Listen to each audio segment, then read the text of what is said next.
bendito. Gracias, Señor mío, porque nos das la oportunidad de despertar, de poder ver a nuestros seres queridos. Padre bendito, gracias, Señor mío, por el trabajo que nos dices, el alimento que nos has dado, Señor Padre bendito, en esta noche.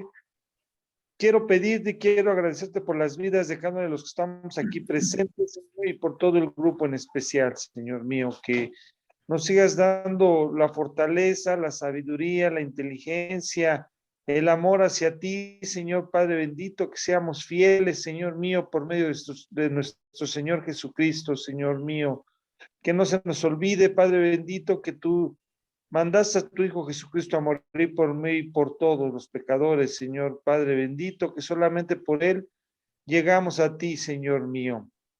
Gracias por poner tu mirada en todos los que estamos presentes aquí y en todos los que hemos creído y los que van a creer en tu bendito Hijo Jesucristo, Señor Padre bendito. Te pido que no nos distraiga nada, Señor Padre bendito, que pongamos atención, que tú dirijas este estudio que es, vamos a empezar otro estudio, Señor Padre, se han ido rápido, Señor mío, que entendamos la vida de Samuel, Padre bendito, que por qué propósito lo mandaste, Señor mío. Que pongas palabras en Juan Carlos, Leticia y de los hermanos que van a dar el estudio también, Señor Padre bendito, que pongas en su corazón toda paciencia, Señor Padre bendito, y sabiduría para que podamos entender lo que tú quieres lo que tú quieres darnos a entender, Señor mío. Gracias. Todo esto te lo pido en el nombre de Cristo Jesús, Señor nuestro. Amén. Adelante, Carlos. Amén, amén, amén. Pues, como dices tú, Uriel, ahorita en tu oración, no olvidemos que Cristo fue a morir a la cruz por nuestros pecados. A veces somos tan dados a olvidar eso y se nos olvida que ese sacrificio ni tú ni yo lo merecíamos, la verdad. Entonces, siempre tener presente esto, ¿verdad? Y para que con esa reverencia estudiemos su palabra. Como dices tú, hoy vamos a comenzar un nuevo libro. Y siempre empezar un nuevo libro es comenzar una nueva aventura, ¿verdad? Es adentrarse más en las profundidades de la palabra y conocer más íntimamente a nuestro creador, a nuestro sustentador, a nuestro redentor. Y miren, pianito, como digo, yo ya no sé ni en qué número de libro vamos, ya el 8 o el 9, pero miren, yo creo que valdría la pena, mis hermanos, miren, ahora sí como dijera alguien, bienaventurados los que están desde que empezamos en Génesis. Yo sé que aquí de los que están aquí, no todos estuvieron desde Génesis, se fueron incorporando algunos pocos. Pero hay algunos de ustedes que sí están desde Génesis. Entonces creo que valdría la pena un poquito echarle un recorridito hacia vuelo de pájaro. Todo el camino que hemos ido recorriendo, yo creo que ya fácil como en 2 años desde que empezamos con Génesis 1:1. Y entonces, pues para los que ya vieron esto, pues les va a servir de recordatorio y los que no, pues también van a aprender algo. Recuerden que la Biblia comienza, ¿con qué versículo comienza la Biblia? Génesis 1:1, ¿verdad?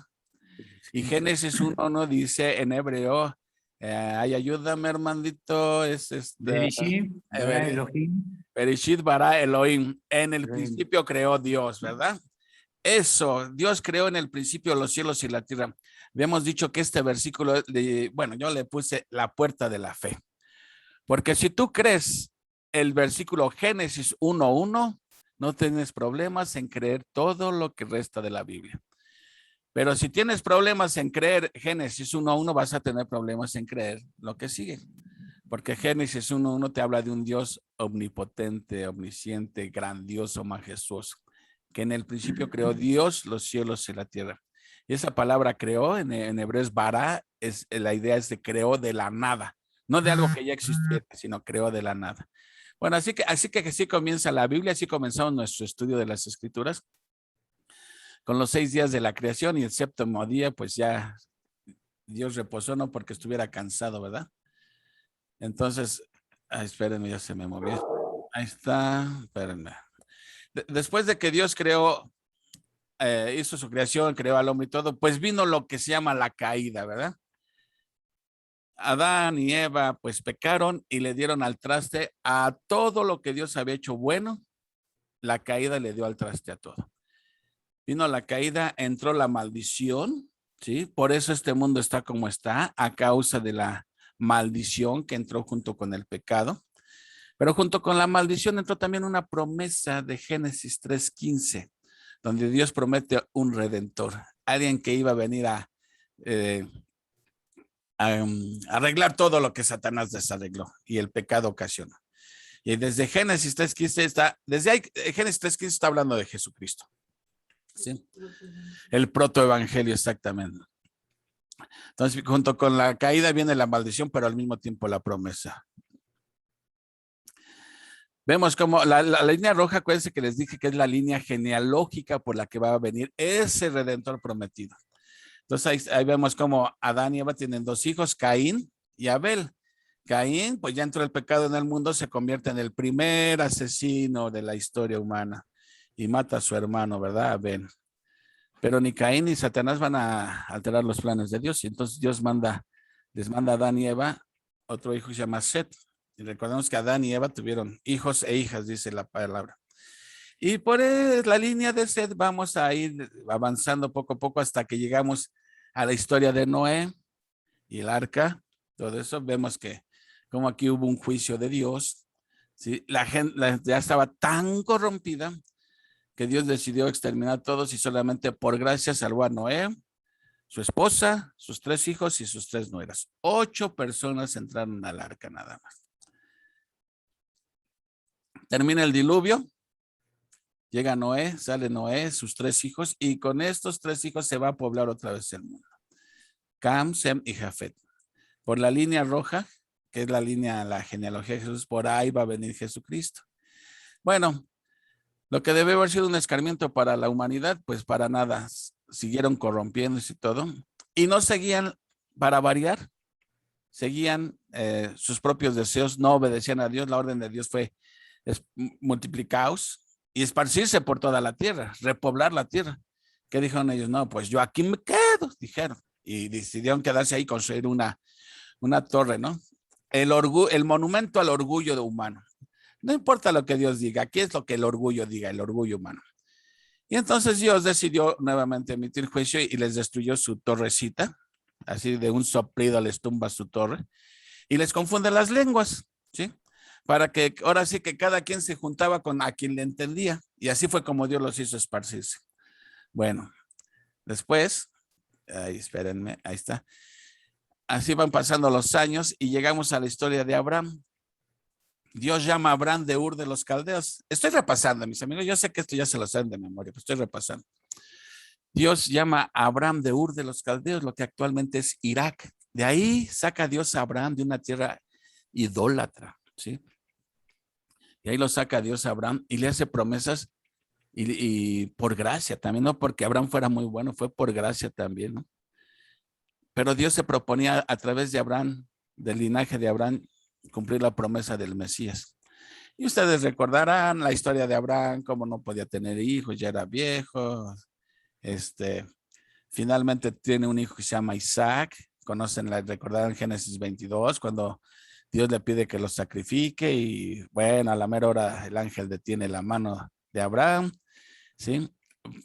Y vemos que eso fue un acto de fe de Abraham tremendo, tremendo, porque hasta entonces la escritura no registraba ninguna resurrección.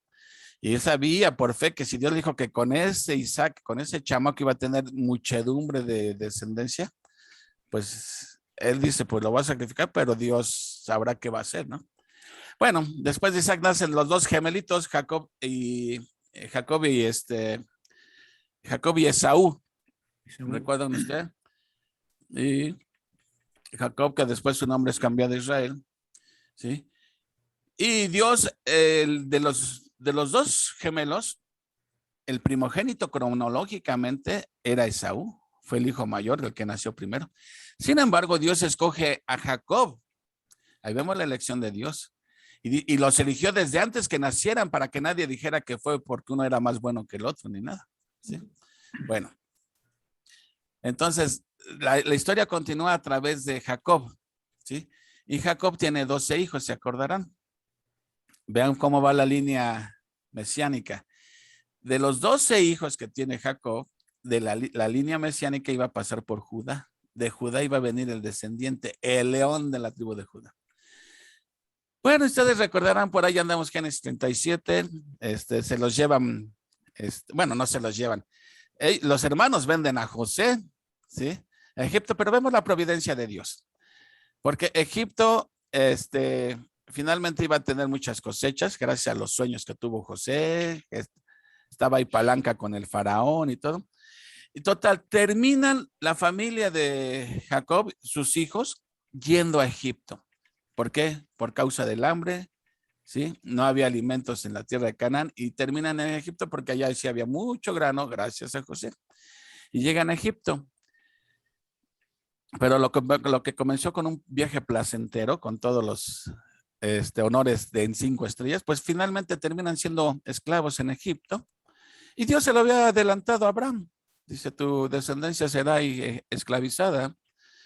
Entonces llegan a Egipto. El faraón que conocía a José, pues se muere. Vienen otros faraones que ya no sabían ni qué onda con José. Se olvidaban que realmente José fue el que salvó a Egipto. Y empiezan a tratar mal a los judíos porque decían estos se reproducen como búlgaros. Se nos pueden voltear en cualquier momento. Entonces se empiezan a cargar a los calor a los judíos. Y entre más los oprimían, más se reproducían. Dios levanta a Moisés después de 400 años y a través de Moisés va a liberar a su pueblo de Egipto. Entonces Dios levanta a Moisés, aquí vemos ya la altura de Moisés, y cómo cruzan el Mar Rojo, llegan a Mar, Elín, Refidim, total, llegan al monte Sinaí. ¿Qué pasa en el monte Sinaí? Reciben las tablas de la ley, los 10 mandamientos. Y de ahí parten a Cades Barnea, y recordarán qué pasa en Cades Barnea, por incrédulos, por dudar de la fidelidad de Dios, Dios los regresa al desierto para que se les quite. Y terminan en el desierto 40 años dando vueltas y vueltas y vueltas y vueltas, hasta que se murieron todos los mayores de 20 años. Nada más entraron los hijos, los menores de 20 años. Decían los judíos, no, ¿para qué nos sacaste, Moisés? Se van a morir nuestros hijos. Pues fueron los hijos los que entraron. Y recuerdan que también Moisés hace ahí su berrinche, ¿sí? Aquí donde tengo mi cursor vemos ahí el monte Nebo, donde muere Moisés por haber hecho su berrinche, pero pues es que ya también le habían colmado la paciencia a Moisés. Y Dios le permite, le dice, a ver, súbete aquí, ahí está Moisés en la punta del monte, dice, échate un taquito de ojo, mira, ahí está toda la tierra de Canaán, para que veas que yo soy fiel a mis promesas. Ahí está, eso es lo que les voy a dar, pero ¿qué crees, Moisés? Tú no vas a poner un pie ahí adentro. No, Señor, ¿qué? ¿Pero por qué? Por no haberme dado la gloria y la honra, por quererse colgar la medalla. Y le dice a Josué, ¿sabes qué, Josué? Pues tú eres el que va a introducir al pueblo.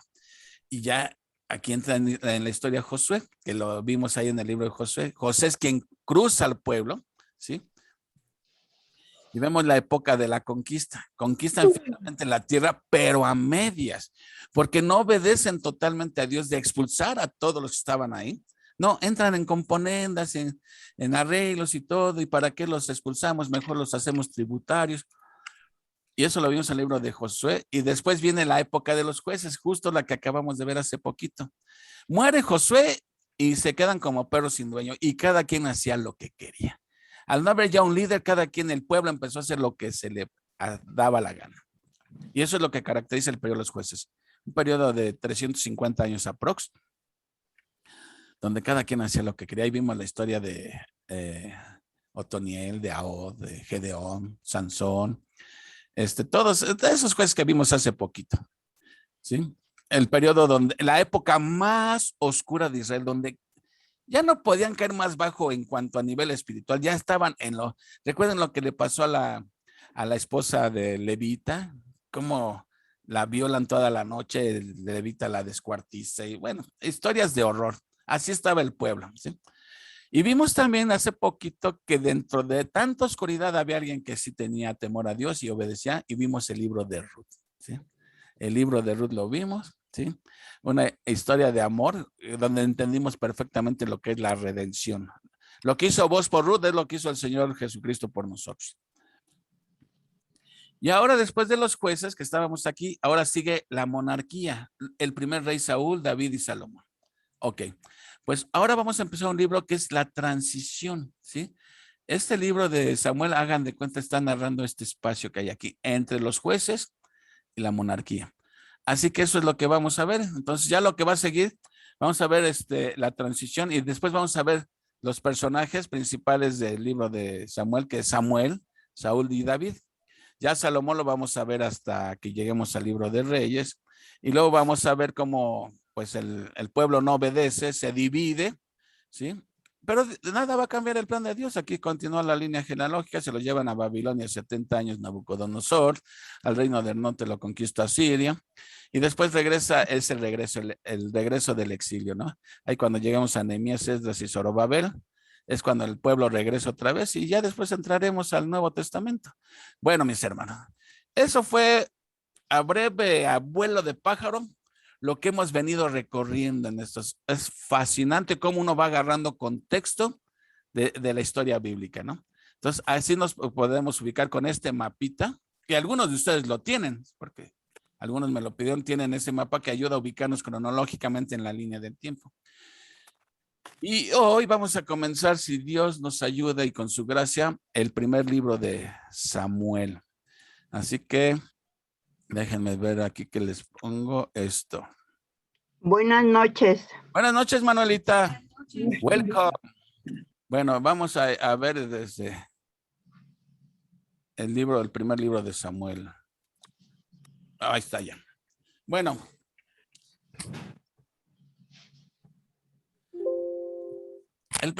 El libro de Samuel, en nuestras Biblias aparece como primer libro de Samuel, segundo libro de Samuel, primer libro de Reyes, segundo libro de Reyes y primer libro de Crónicas, segundo de Crónicas. Originalmente no estaba dividido en dos partes, era simplemente el libro de Samuel. Ya cuando se hizo la Septuaginta, ¿sí? Se dividió en 12 libros, ¿sí? Pero originalmente era un solo libro. Ahora, ¿quién fue el autor de este libro que lleva el nombre de Samuel? Bueno, pues por lógica pensamos que es Samuel, ¿sí?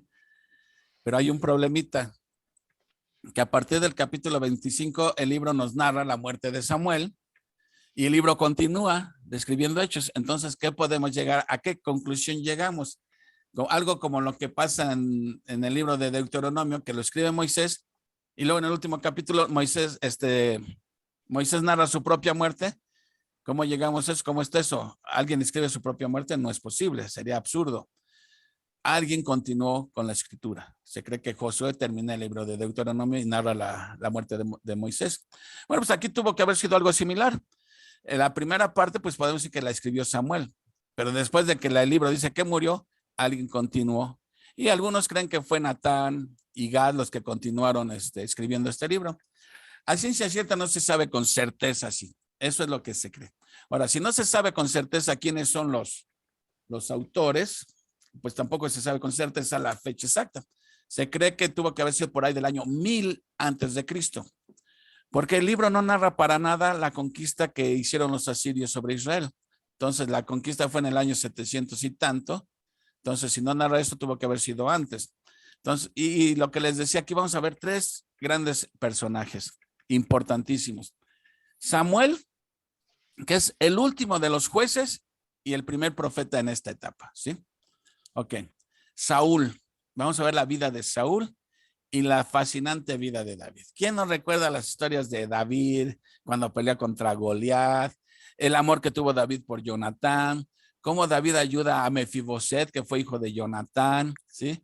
Cuando David anda huyendo de Saúl, cómo Saúl lo quiere matar, cómo David tuvo la oportunidad de matar a Saúl y nunca hizo nada en contra de su rey. Él sí respetaba su puesto de rey, ¿no? Entonces, podemos decir entonces que el libro de Samuel es la transición de los jueces a la monarquía, ¿sí?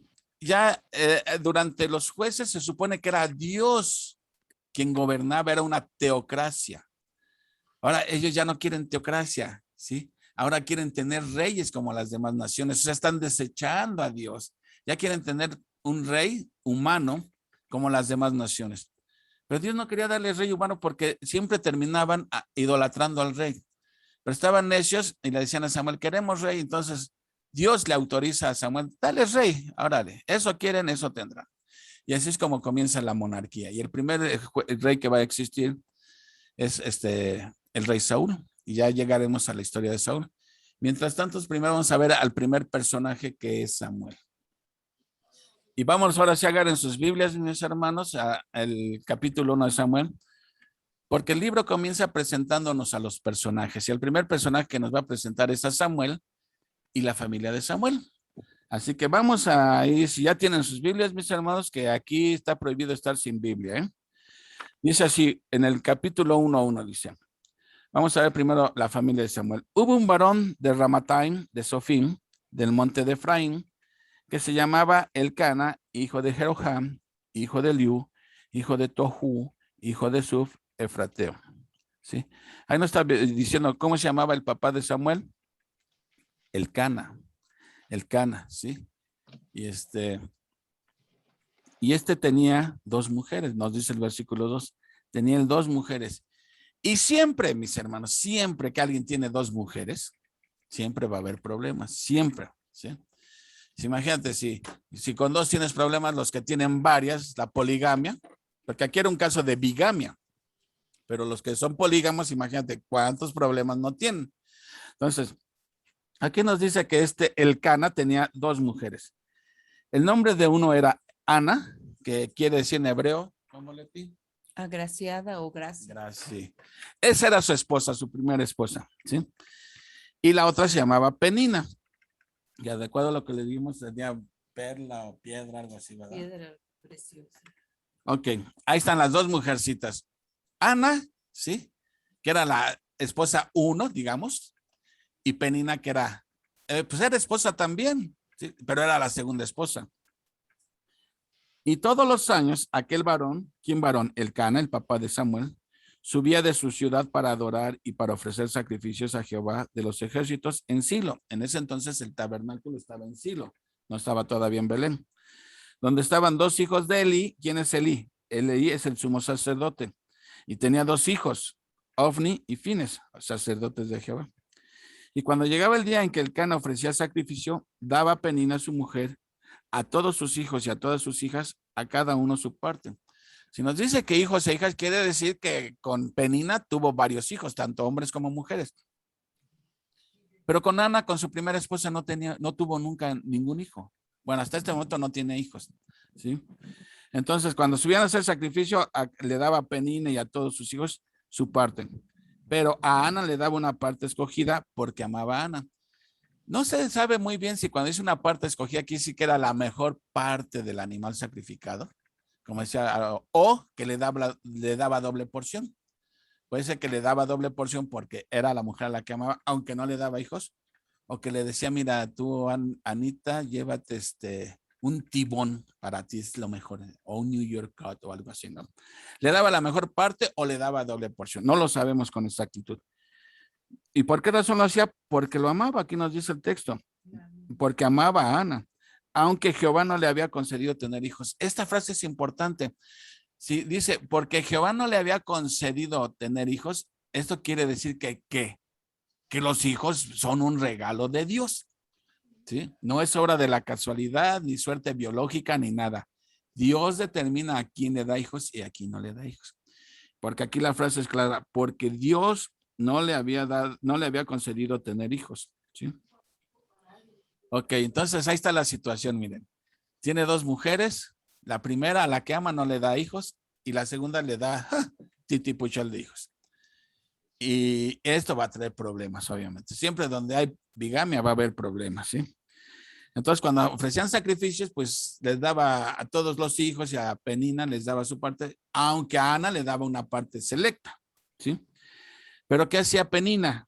Dice 6, y su rival la irritaba. O sea, ¿quién era la rival? Penina, la segunda esposa, enojándola y entristeciéndola. O sea, le hacía bullying, mis hermanos, bullying. Eso era bullying en aquel entonces.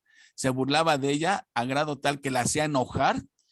Y cuando te hacen bullying, después del enojo, ¿qué viene? La tristeza y la depresión, ¿verdad? Y eso era lo que le estaba pasando a Ana, ¿sí? ya no soportaba el bullying, ¿sí? Dice, y su rival la irritaba, enojándole y entristeciéndola porque Jehová no le había concedido tener hijos. O sea, en otras palabras, le decía, qué bueno, lero, lero, no tienes hijos, y mira yo cuántos tengo. Y todo esto molestaba a Ana. Y no solamente la molestaba, llegó el grado que ya la deprimía, la entristecía, pero de corazón así. Y eso era año tras año, así hacía cada año. O sea, esto no fue algo ocasional, cada año era la misma canción. Las burlas, el bullying, etcétera, burlándose de él. Lógico, tú estás en una situación como esta, también llega el momento en que ya, pues dices, esta vida es mejor que se acabe, no es para mí. Pero Ana, en lugar de caer en eso, hizo lo que toda mujer debe de hacer en una situación así. Y lo que todos debemos de hacer ante una situación así, buscar a Dios, no hay de otra, ¿sí? Dice, así que la irritaba así, por lo cual Ana lloraba y no comía. Y el Cana, su marido, le dijo, Ana, ¿por qué lloras? ¿Por qué no comes? ¿Y por qué estás afligida? Está afligido tu corazón. ¿No te soy yo mejor que 10 hijos? Ay, ay, ¿cómo ves a el Cana? ¿Él mejor que 10 hijos? Pues, miren, hay que entender también un poco el contexto que en ese entonces no tener hijos era como una desgracia para una familia, ¿no? Pero eso no justificaba tampoco la poligamia, porque aunque vemos muchos casos de poligamia en la Biblia, nunca ha sido el ideal de Dios. El hombre tendrá una mujer y la mujer tendrá un solo hombre. O sea, desde la creación, la idea de Dios para la familia es un matrimonio monógamo y heterosexual, ¿sí? Hombre con mujer, mujer con hombre y una sola mujer, no varias mujeres o ahora hombres y hombre con hombre o mujer con mujer. Todo eso fue consecuencia del pecado que entró en Génesis 3. Bueno, 9. Y se levantó Ana después que hubo comido y bebido en Silo.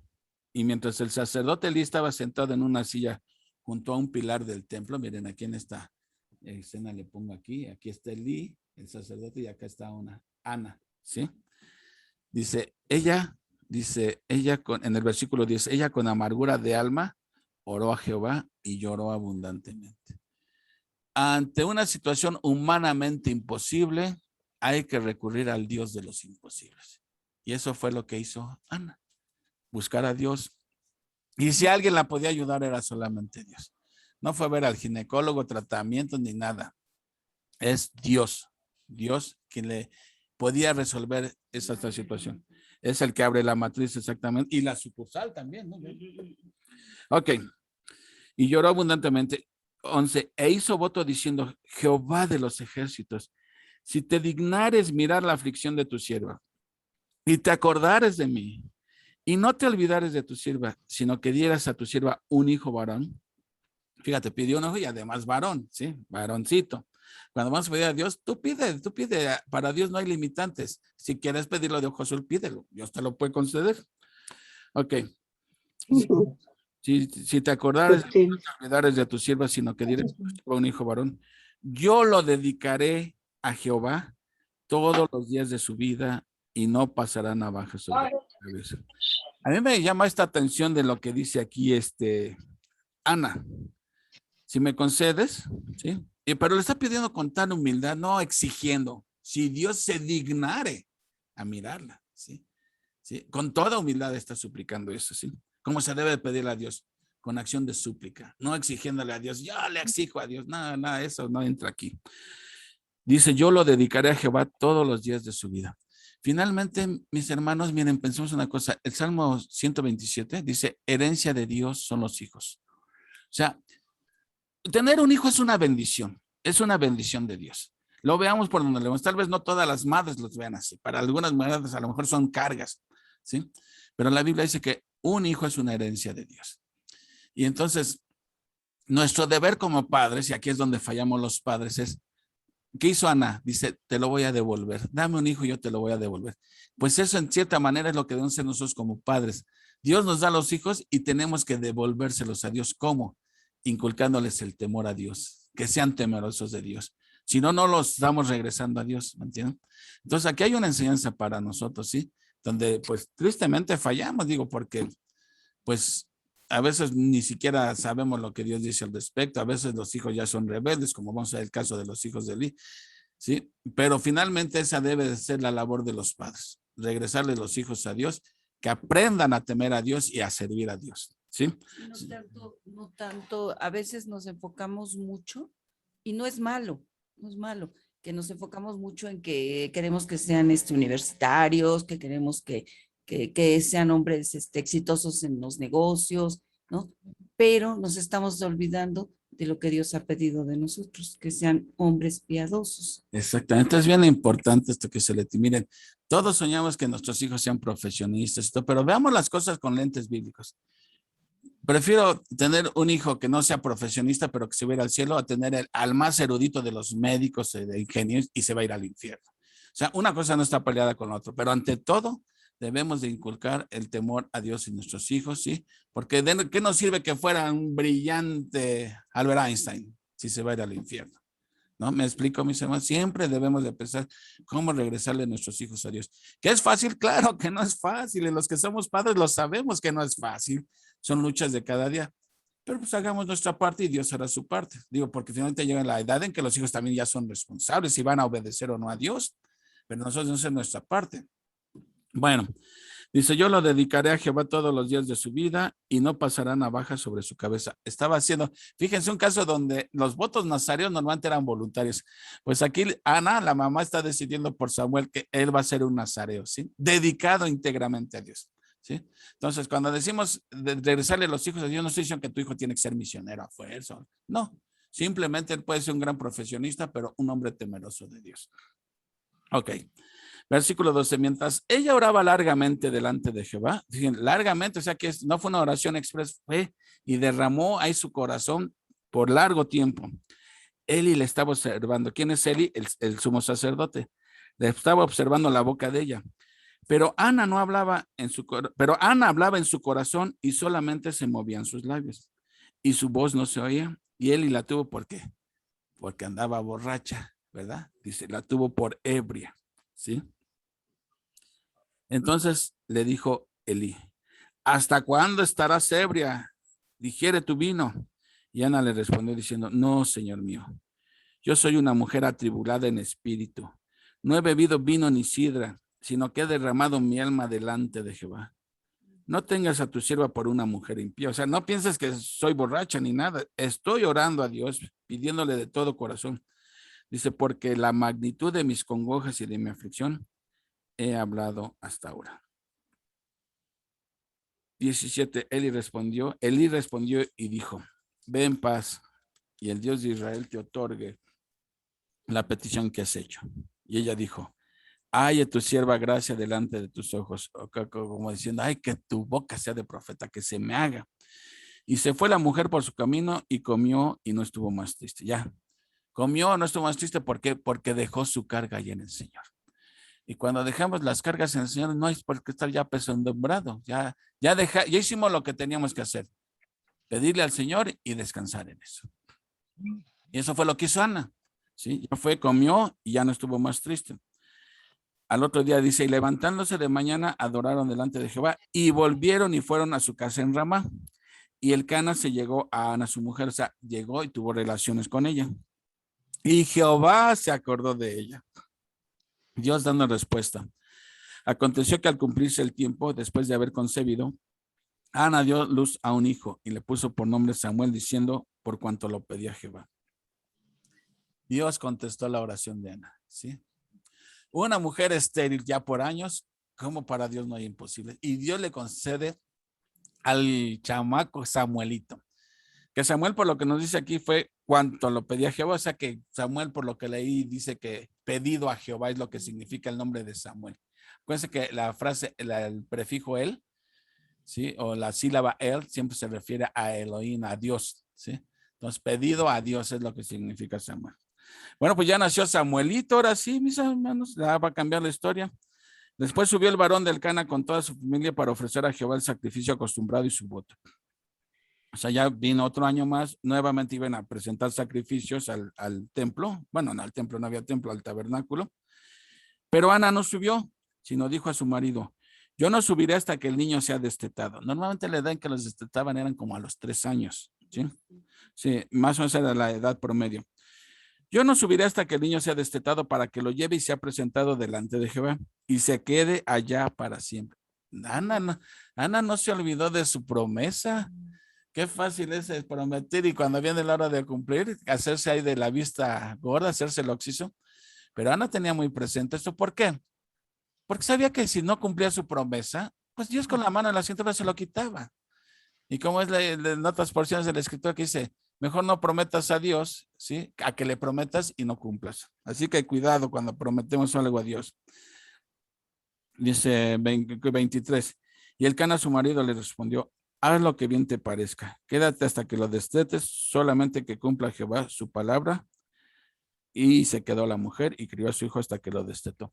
Aquí vemos el apoyo del Elcana. Dice, bueno, si ya lo prometiste, pero acuérdense que cuando vimos la ley de los votos, si una mujer, una esposa hacía un voto imprudente, el esposo tenía el derecho de cancelar ese voto. El esposo tenía el derecho de decir, yo no te autoricé a que hicieras ese voto, así que lo siento, iba con eso y cancelaba el voto.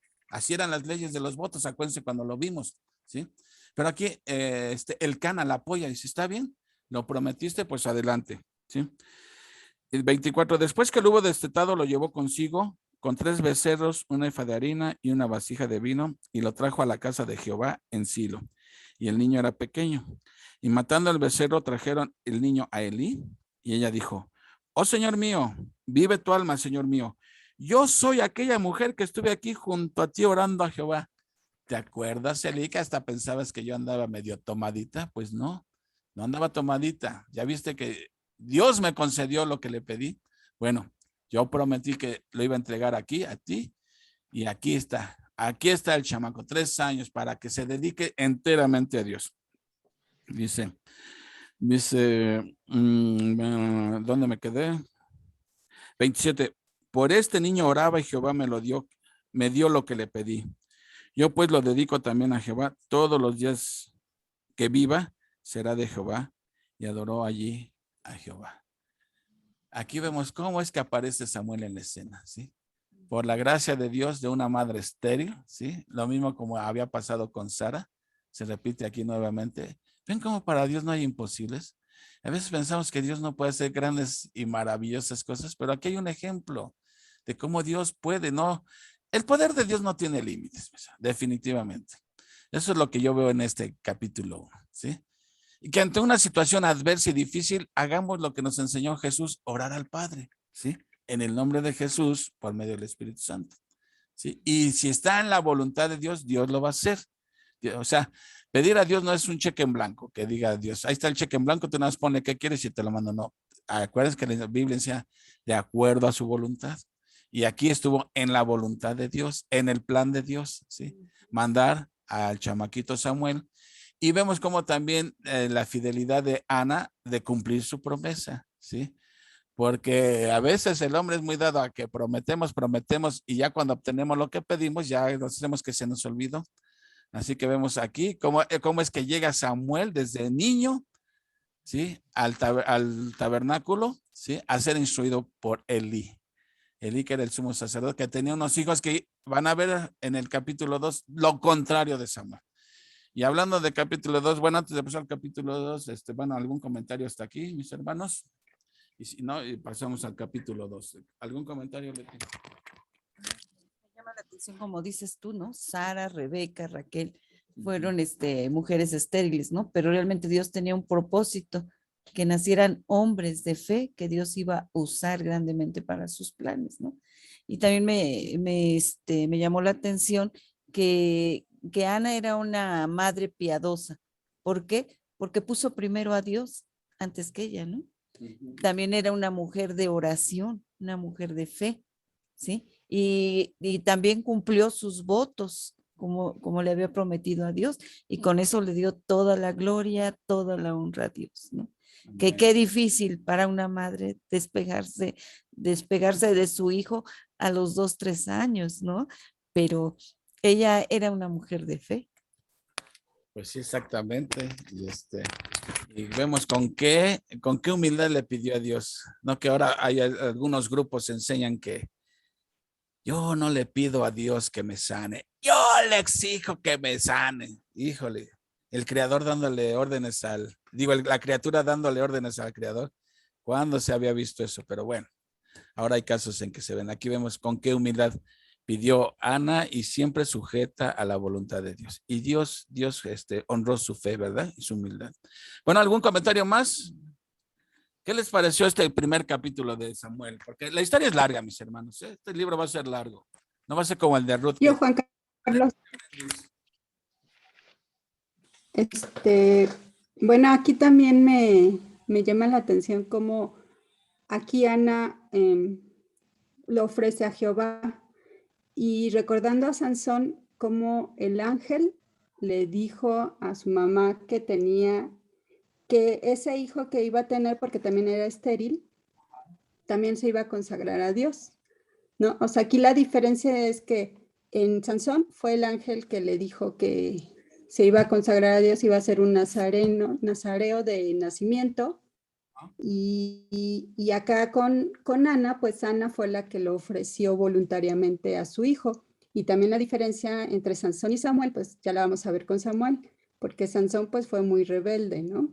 Pero pues Samuel sí fue una persona dedicada y dedicada al templo, dedicada a Dios. Y bueno, ya vamos a ver en el transcurso del libro cómo era Samuel, cómo era el carácter de Samuel. Claro, y como dices tú, contrastándolo con Sansón, Samuel era totalmente consagrado a Dios y ya vimos que Sansoncito era de cascos ligeros, dirían por ahí, ¿verdad? Se le iban los ojos fácilmente con las mujeres. ¿Alguien más? ¿Quién más quiere opinar? ¿A poco no leyeron capítulo 1 de Samuel? No les llamó nada la atención. A mí me parece que desde el principio el libro comienza impactante. Sí, aquí nos enseña que debemos de ser humildes, debemos ser sencillos y es bien importante la comunicación con Dios, o sea, la oración y pedirle con amor y con fe y bueno, siempre dejar que sea su voluntad de Él, ¿no? A veces no entendemos esa situación por las cosas que luego nos suceden, pero al fin y al cabo Él es nuestro creador y Él puede hacer con nosotros lo que Él crea que está bien, ¿no? Pues, que se haga su voluntad de Él, así le pasó aquí a esta Ana, ¿no? Ella oró y todo, y bueno, al fin de cuentas fue la voluntad de Dios que tuviera ella a Samuel. Claro, claro. Yo ya tenía planeado que Samuel iba a ser el enlace entre el periodo de los jueces, cómo iba a llevar al pueblo del periodo de los jueces a la monarquía, ¿no? Ok, pues te paso el micrófono, Armandito. Con el segundo toro de la noche te lo paso. ¿Sale? Sí, hermano, gracias. Gracias. Buenas noches, hermanos. Vamos a continuar con el capítulo 2 de Samuel. ¿Sí se escucha bien? Perfecto, Armandito. Sí. Sí, ok. Dice el cántico de Ana, empieza con el canto de Ana. Versículo 1. Y Ana oró y dijo, mi corazón se regocija en Jehová, mi poder se exalta en Jehová, mi boca se ensanchó sobre mis enemigos, pero cuando me alegré en tu salvación, no hay santo como Jehová, porque no hay ninguno fuera de ti, y no hay refugio como el Dios nuestro. No multipliquéis palabras de grandeza y altanería. Cesen las palabras arrogantes de vuestra boca, porque el Dios de todo saber es Jehová, y a él toca el pesar de las acciones.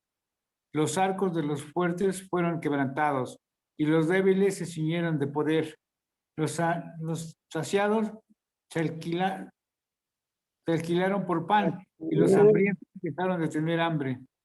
Hasta la estéril ha dado luz a 7, y la que tenía muchos hijos languidece. Jehová mata, y él da vida. Él hace descender al Seol y hace subir. El Seol es parte del infierno, ¿no? Versículo 7. Jehová empobrece y él enriquece. Abate y enaltece. Él levanta el polvo al pobre y del muladar exalta al menesteroso. para hacerles sentarse con príncipes y heredar un sitio de honor, porque de Jehová son las columnas de la tierra, y él afirmó sobre ellas el mundo. Él guarda los pies de sus santos, mas los impíos perecen en tinieblas, porque nadie será fuerte por su propia fuerza. Delante de Jehová serán quebrantados sus adversarios, y sobre ellos tronará desde los cielos. Jehová juzgará los confines de la tierra, dará poder a su rey y exaltará el poderío de su ungido. Aquí vemos en los primeros 10 versículos, nos dice un comentario que es uno de los más antiguos y más conmovedores poemas del Antiguo Testamento. Es tan mesiánico que en su carácter de María, la madre de Jesús, lo incluyó en su propio cántico de triunfo, que se llama el Magnificat. Otros comentarios dicen que es parecido al Magnificat, sí, pero en el cual Ana alabó a Dios por haberle elegido, más bien María le alabó a Dios por haberle elegido para ser la madre humana del Mesías. Ana hace una clara referencia a su vida, a su rival Penina, perdón. Ana habló de su gozo en Jehová, quien por fin la había ayudado dándole la satisfacción de ser madre. Como habíamos visto en el capítulo anterior, Ana no había podido tener hijos, había sido estéril por algún tiempo hasta que se acercó al tabernáculo, se acercó a hacer una oración a Jehová pidiendo con todo su corazón, y Dios le concedió el honor de ser una madre, porque yo me imagino que para las mujeres es un privilegio el tener un hijo, ¿no? Y más si se tienen varios hijos, cuanto más porque son una bendición del Señor. Y si a través del canto se ven a través de sus atributos de sanidad, de poder, conocimiento y discernimiento, y en vista de sus hechos, tanto a favor del piadoso como del impío, el Señor muestra sus asombrosas soberanía en las relaciones humanas. En especial, resalta la referencia que hace de sí misma y de Penina, respectivamente. Dice, incluso llega a decir que hasta la estéril ha dado luz a 7, y la que tenía muchos hijos languidece. Al pasar el tiempo, Ana tuvo otros 5 hijos. Sabemos que Ana había ofrecido a Samuel, a su hijo, al que había pedido, un hijo varón, para dedicárselo al Señor. Y el Señor, como es tan misericordioso y es tan bondadoso con las personas, que a Ana le concedió todavía tener 5 hijos más, 3 varones y 2 mujeres. Dice las frases: quebrantar los arcos, saciar a los hambrientos, levantar de la muerte y enaltecer al pobre, se refieren al principio de que la decisión final de todas las cosas está en las manos de Jehová. Él es el que creó el mundo y también hizo que Ana triunfara. Aquí estamos viendo en la pantalla todo lo que Dios ha hecho, lo que hizo con Ana, y Ana lo refleja claramente en su canto, ¿no? En el 10, en el versículo 10, declara que Jehová bendice a sus santos, mas atrae la destrucción de los impíos. Ana termina su poema con el anuncio profético de que el Señor dará poder a su rey y exaltará el poderío. Este tipo de predicción más bien viene siendo una especie de profecía. Sabemos que los israelitas tenían conocimiento de un rey humano venidero. Un rey humano venidero no es ajeno a la expectativa israelita. ya que el Señor había hablado de ello claramente desde los tiempos de Abraham. La palabra paralela a rey, que es ungido, que viene del hebreo Meshía, que significa Mesías. Esta es la primera referencia en el Antiguo Testamento hacia una persona que será ungido. En este caso no da a entender aquí que está hablando sobre Jesús, pero sabemos que Ana está profetizando que va a haber un rey. Y a través de esa profecía, pues vinieron los ungidos. Por ejemplo, en este caso fue Saúl, que a los reyes se les ungía con si no mal, llegué a ver que decía que se ungían con aceite en la frente, en la cabeza, era el escogido de Dios, vamos. Pero sabemos que el mejor ungido, el mejor Mesías que ha habido y el mejor rey ha sido nuestro Señor Jesucristo. Bueno, continuamos ahorita con el versículo 11. Y el Caná se volvió a su casa en Ramá, y el niño ministraba a Jehová delante del sacerdote Elí.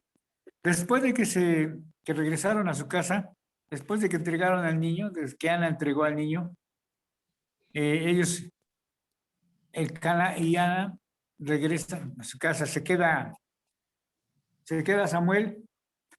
Tenía la edad en la cual podía aprender todo lo que los niños pueden aprender a esa edad. Además que no era una carga para Elí, el sacerdote. El niño empezaba a ministrar las cosas del Señor, ya sea recogiendo un plato, alzando un plato o haciendo cualquier cosa que se le ordenara, ¿no? Pero lo hacía con gusto y lo hacía de buena gana. Lo hacía con lo mejor que se podía hacer a esa edad. En el versículo 12, aquí viene un contraste entre lo que es el comportamiento de Samuel y el comportamiento de los hijos de Elí. El versículo 12 nos dice, los hijos de Elí eran hombres impíos y no tenían conocimiento de Jehová. ¿Qué quiere decir esto? Que no les importaba, no les importaba el saber que Dios los había redimido, los había sacado de la esclavitud, desconocían totalmente lo que Dios había hecho sobre el pueblo de Israel. Por eso que su comportamiento era de esa manera. Más adelante, dice en el versículo 13, era costumbre de los sacerdotes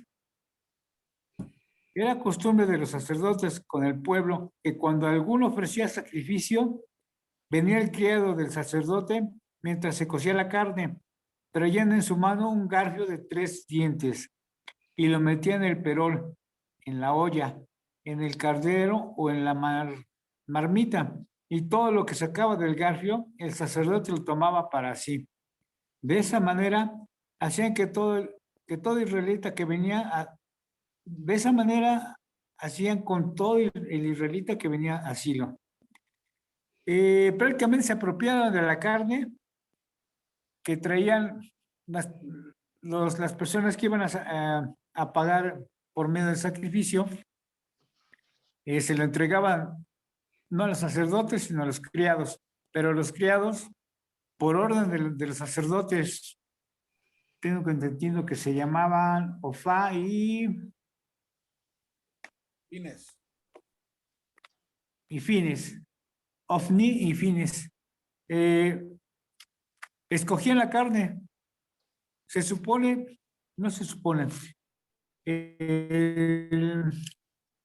El Levítico marca que la carne que les pertenecía a los sacerdotes era el muslo, que me verá, aquí lo tenía apuntado. Con Levítico 17.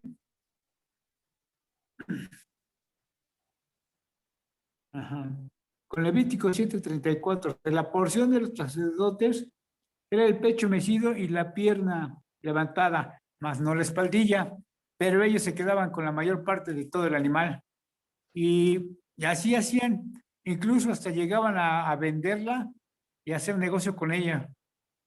El caso es que hacían un desbarajuste. Si el pueblo de Israel en la época de los jueces se andaba de cabeza, también en el ministerio del sacerdocio estaban igual.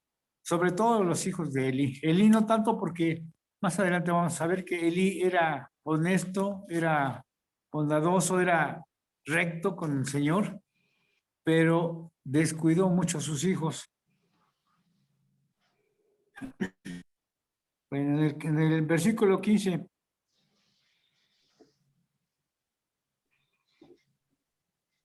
Asimismo, antes de quemar la grosura, venía el credo del sacerdote y decía al que sacrificaba, da carne que asar para el sacerdote, porque no tomará de ti carne cocida, sino cruda.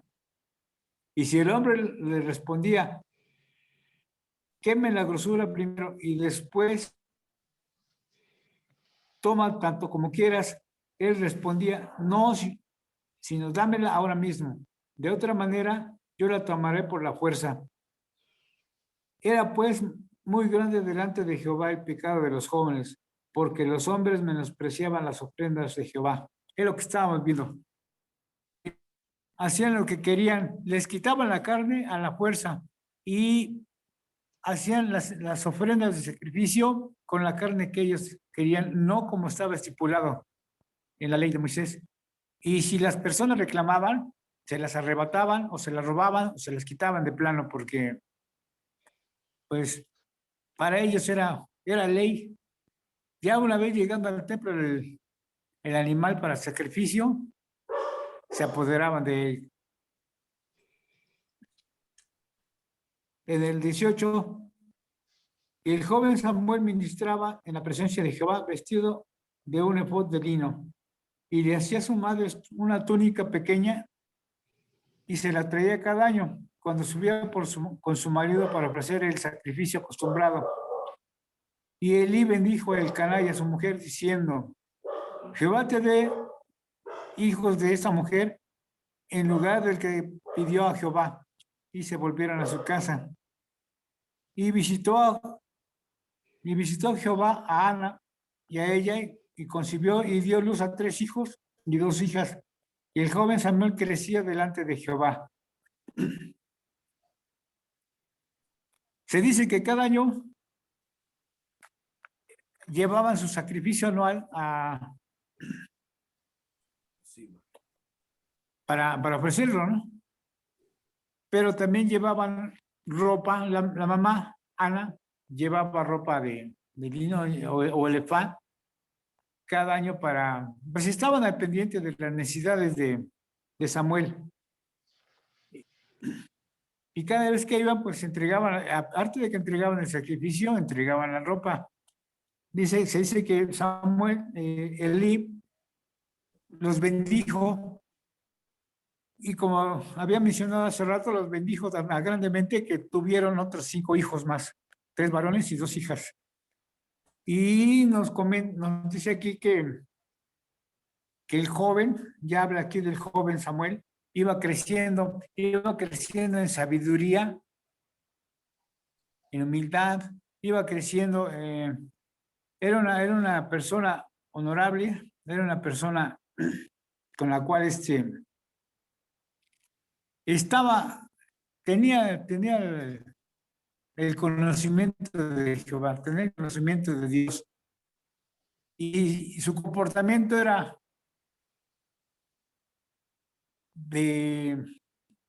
a tal grado, bueno, tenía un buen comportamiento, a diferencia de los hijos de Elí, que hacían lo que querían.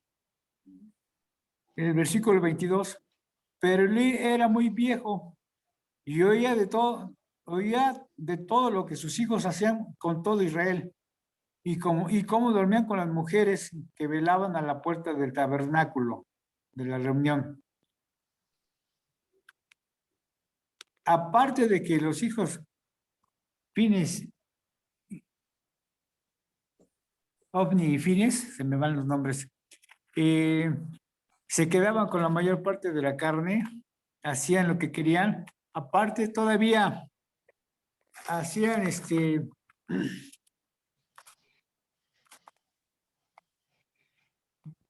practicaban la fornicación ritual en el mismo recinto del tabernáculo de Silo, tal como se hacían las prácticas culticas de los cananeos. Las mujeres que llegaban al culto se aprovechaban, dicen en otro de los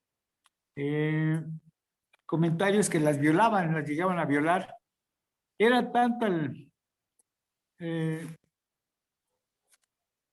tantas fechorías que hacían estos hijos de Elí, que llegaban a quejarse con el sumo sacerdote, a tal grado que Elí se entera de todas sus fechorías y va y les reclama, pero les reclama de una forma que no debió haber sido pues muy, muy leve. Lo vamos a ver ahorita. Y vino un varón, lo dice aquí, en el versículo 23, y les dijo: ¿por qué hacéis cosas semejantes? Porque yo os digo todo, pues yo oigo de todo esto vuestros malos procederes, no, hijos míos, porque no es buena forma lo que yo oigo, pues hacéis pecar al pueblo de Jehová. Si pecare el hombre contra el hombre, los jueces lo juzgarán, mas si alguno pecare en contra de Jehová, ¿quién rogará por él? Pero ellos no oyeron a la voz de su padre, porque Jehová había resuelto hacerlos morir.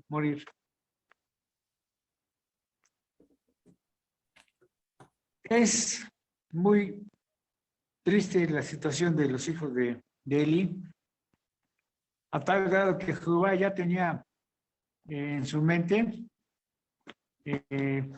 quitarle la vida por el mal comportamiento que tenían dentro de su ministerio, ¿no? Elí los reprende,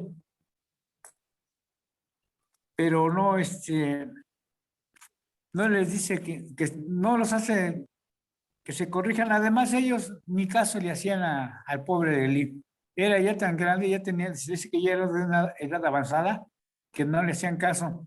Si no le hacían caso a él, menos hacían caso de las cosas de Jehová, de Dios, ¿verdad? En el versículo 26, perdón, el joven Samuel iba creciendo y era aceptado delante de Dios y delante de los hombres. Y vino un varón de Dios a Elí. Aquí no está hablando de un profeta, no lo menciona, pero dice, y le dijo: así ha dicho Jehová, ¿no me manifesté yo claramente a la casa de tu padre cuando estaban en Egipto, en la casa de Faraón? Y yo le escogí por mi sacerdote entre todas las tribus de Israel para que ofreciese sobre mi altar. Ay, ya me está fallando la vista. Perdón, hermanos. ¿Quieres que te lo lea, Y hermano? quemase incienso y llevase fuego delante de mí. Y di a la casa de tu padre todas las ofrendas de los hijos de Israel. ¿Por qué habéis hollado mis sacrificios y mis ofrendas que yo mandé ofrecer en el tabernáculo? Y has honrado a tus hijos más que a mí, engordaos de lo principal de todas las ofrendas de mi pueblo Israel. Por tanto, Jehová, el Dios de Israel, dice: yo había dicho que tu casa y la casa de tu padre andarían delante de mí perpetuamente. Mas ahora, ha dicho Jehová, nunca yo haga tal, porque yo honraré a los que me honran, y a los que me desprecian serán tenidos en poco. He aquí que vienen días en que cortaré tu brazo y el brazo de la casa de tu padre, de modo que no haya anciano en tu casa.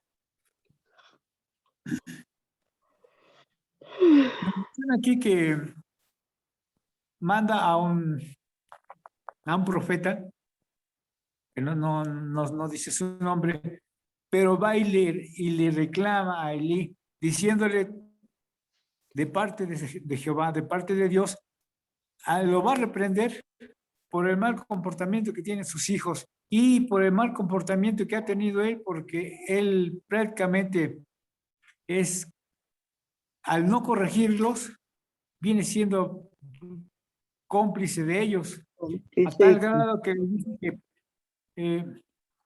primero le mencionan que ha sido escogida de todas las tribus de Israel, a la tribu de Judá, perdón, de Leví, la ha escogido para que estén delante de él ministrando.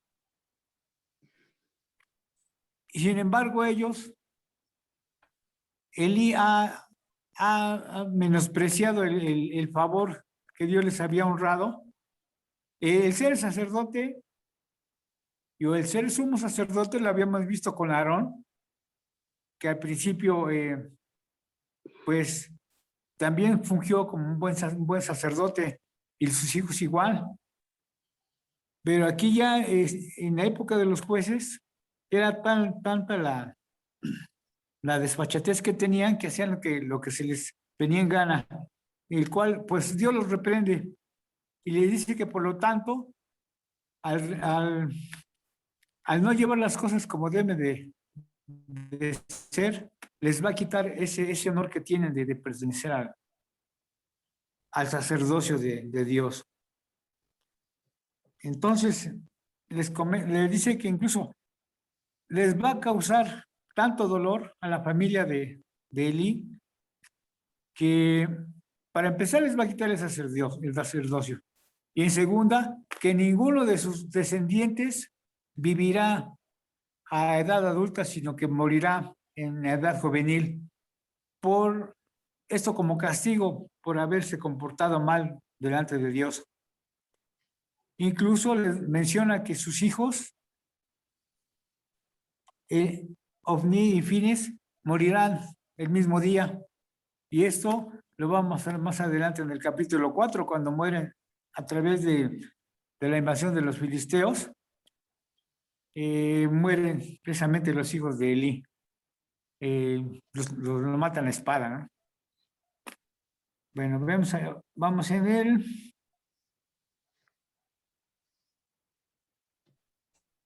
versículo 32. Verás tu casa humillada, mientras Dios colma de bienes a Israel. Ningún tiempo habrá anciano en tu casa. Es lo que habíamos comentado, que va a haber pobreza. Está diciendo que va a haber pobreza en su casa y que va a llegar el momento que se van a mendigar por un pan, por una migaja de pan, y que su descendencia no llegará a edad adulta. El varón de los tuyos que yo no corté, el varón de los tuyos que yo no corte de mi altar, será para consumir tus ojos y llenar tu alma de dolor, y todos los nacidos en tu casa morirán en la edad viril. Y te será por señal esto que acontecerá a tus dos hijos, Ofni y Fines. Ambos morirán en el mismo día. Lo que comentábamos hace rato. Esto que acaban de leer acerca de los hijos de Elí, Ofni y Fines, que ambos morirán el mismo día, eso va a ser la señal con la cual a partir de ahí será quitado la familia del servicio del sacerdocio. Y esto se vino a cumplir, aquí lo tengo apuntado,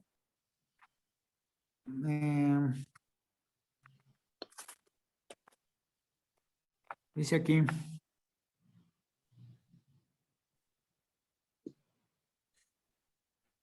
en términos humanos, esto se cumplió cuando el sacerdocio le fue quitado a Abiatar, descendiente de Itamar, hijo de Aarón, y fue dado a Sadoc, descendiente de Eleazar, hijo de Aarón. Viene siendo el nieto de Elí, por lo que en el sentido más estricto, el sacerdote fiel y el ungido es uno solo, el mismo nuestro Señor Jesucristo. Él es sacerdote y Él es el Rey. Vamos a los últimos versículos. Te quedaste en el 35. 5. Sí, Manuelita, muchas gracias. Y yo me suscitaré un sacerdote fiel que haga conforme a mi corazón y a mi alma. Y yo le edificaré casa firme y andará delante de mí, de mi ungido, todos los días. Y el que hubiere quedado en tu casa vendrá a postrarse delante de él por una moneda de pan y un bocado de pan. Una moneda de plata, perdón, y un bocado de pan, diciéndole, te ruego que me agregues a alguno de los ministerios para que pueda comer un bocado de pan. Qué duro aquí el final, a tal grado que es tal la sentencia que les hacen a la familia de Elí y a su descendencia más bien, que para empezar les quitan el ministerio, les quitan el sacerdocio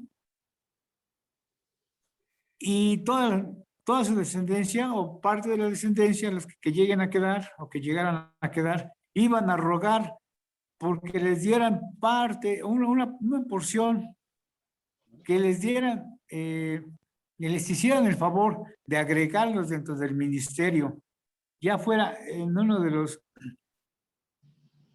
comentarios de que ya fuera hasta como jornalero para poder obtener una migaja de pan y que muchos iban a mendigar. Y el comentario dice también que el pedir la limosna y le hizo que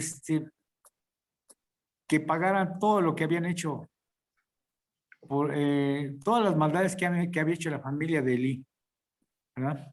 Hasta aquí concluye el capítulo 2 de Samuel. Y yo quisiera que extendiera un poco más el comentario mi hermano Carlitos. Si está, por favor, si puede echar ahí la mano. Entre todos, Armandito, entre todos, realmente todos tenemos la responsabilidad del capítulo y yo creo que todos tenemos algo que comentar porque hay mucho que comentar. A ver, empiezo con Leti. Bueno, A ver, Manolito, ¿usted quiere agregar algo? ¿A preguntar? bueno, ya aquí me pregunto más bien, si Elí era el sumo sacerdote, bueno, ya vimos que le quitan todo, pero si era el sumo sacerdote, el por qué descuidó a sus hijos. Si, por ejemplo, si el papá es el que tiene que educar con principios a los hijos, bueno, el papá y la mamá, en el hogar se les tiene que dar los principios a los hijos de la moral, de las buenas costumbres. ¿Por qué él no lo hizo? Esa es una. Y ya estos, a Ovni y Fines, se les decía los hijos de Belial, que eso se usaba antes como un modernismo y que quería decir como los hijos de Satanás. Y todo esto que ellos hicieron y que se acostaban con las mujeres, pues sucede actualmente que sus fechorías y violan a las mujeres, todo eso lo hay. Y yo eso es lo que me pregunto, ¿por qué este sumo sacerdote los descuidó? Esa es una. El por qué su castigo fue el quitarles todo y después mendigar un pedazo de pan. Entonces, ni él y su familia no supieron cuidar lo que Dios les había dado. Eso es lo que yo digo, ¿cómo es posible siendo él sacerdote? Muy buena. Esa es mi pregunta. Buena pregunta, Manolito, y buena observación. Aquí ven como siempre cuando uno lee con atención, hay preguntas que surgen y yo creo que aquí el caso de Ali no es único. Hay un dicho, ¿han escuchado ese dicho que dicen que candil de la calle y oscuridad en la casa? Tu casa. Entonces, digo, tristemente a veces nos pasa eso. Somos bien buenos para andar hablando de Dios a otras personas y a nuestros hijos no les hablamos. Una. Segundo, Elí era un buen sacerdote, pero era un mal padre. Debió haber sido un padre más estricto. Aquí es cuando vemos cómo se pagan las consecuencias de ser a veces consecuentes con los hijos, que todo le permitimos a los hijos. Y bien dice el dicho, padres ¿cómo dice? Padres que consienten a un hijo están engordando una serpiente, ¿sí?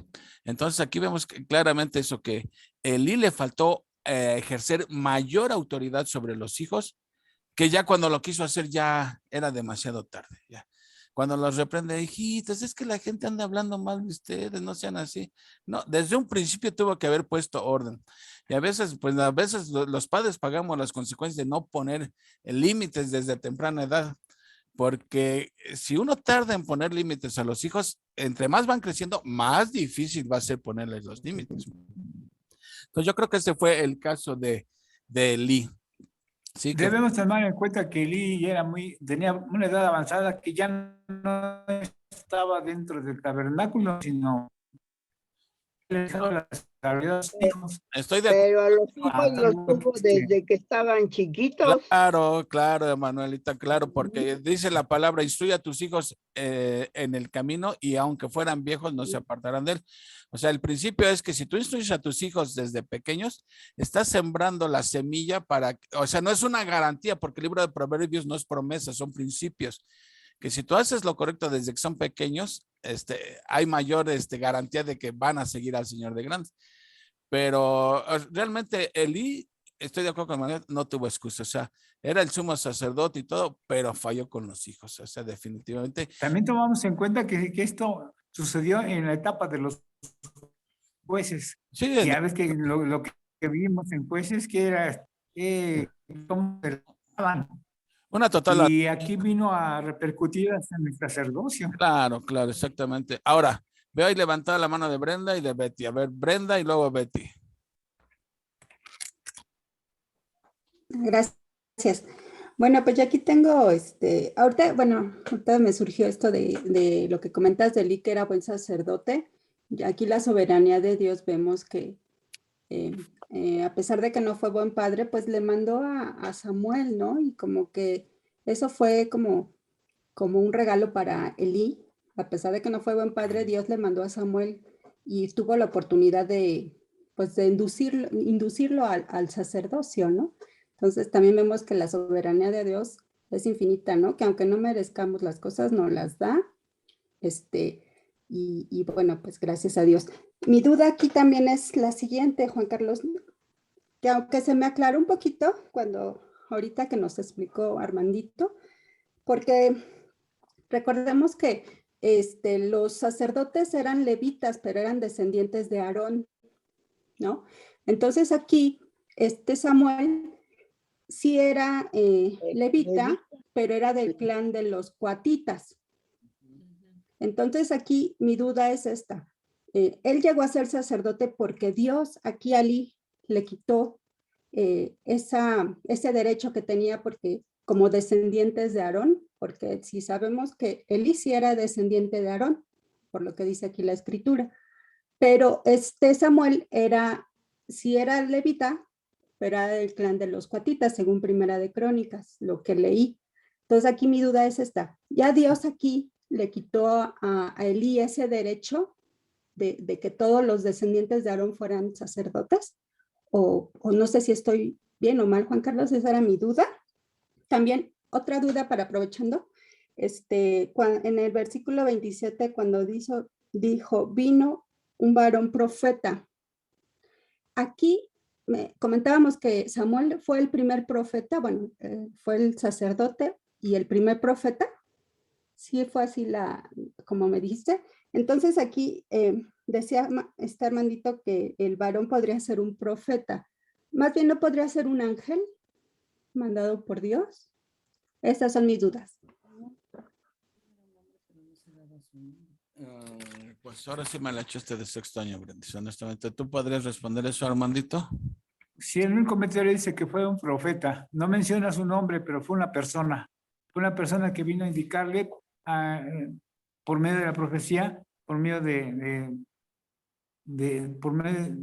por medio de Dios, lo que Dios le mencionaba, ¿no? El reprender a Elí. Pero no menciona que fuera un ángel, sino que un ser humano. Yo también leí ahí en un comentario que cuando dice que fue el primer profeta Samuel, no es que fuera el primero, que hubo antes profetas, pero digamos de talla, Samuel fue el primero, pero entonces concuerdo con Amadito que sí pudo haber sido un profeta humano. Pero independientemente de eso, si fue humano o fue un ser angelical, el punto no es tanto la identidad del profeta, sino el mensaje que dio, ¿no? Eso es el punto sobre el que tenemos que enfocarnos. Y la otra era ¿cuál era la otra pregunta, Brandis? ¿Por qué le quitó el Que sacerdote? sí, ajá, Sí, yo creo, bro, yo veo aquí un principio que vemos en otro. Dios no puede ser burlado. Y quien tiene en poco lo que Dios le ha dado, tarde o temprano Dios se lo va a quitar, ¿sí? Ahora, Samuel de todos modos venía siendo Ya lo habían prometido. sí, con derechos a fungir como sacerdote ahí también, ¿no? Sí. Entonces, Aquí todavía Pero hay Samuel, una cosa que yo pienso aquí. El sacerdote Samuel no era hijo de Elí. no, Así como educó Elí a Samuel, podía haber educado a sus hijos en su casa. Digo yo, no sé. bueno, yo creo que Pues sí los educó, pero eran de mal corazón, eran desobedientes. hay una gran diferencia entre el corazón de Samuel y el corazón de los hijos de.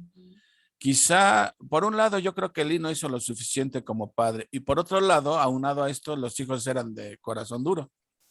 Lo que no sucedió con Samuel, que era ya un hombre destinado por Dios, porque desde la edad de 3 años, dice, el niño crecía en conocimiento y en gracia, en sabiduría. O sea, era un caso muy diferente. Pero en fin, bueno, más allá de escarbarle más, ya escapa a a lo que yo puedo comentar, ¿no? Pero bueno, podemos checarlo e investigarlo. Luego tú tenías algo también ahí, Betty Valladares. Ya te me fuiste, ya no te veo, Betty. Aquí estoy. Betty, ahí estás con la manita levantada. Adelante, Betty. Sí, bueno, lo que quería comentar es que vemos que en las circunstancias como la de Ana, que fue estéril, pues en esas situaciones tan difíciles, pues Dios obraba grandemente con los hijos, obró grandemente.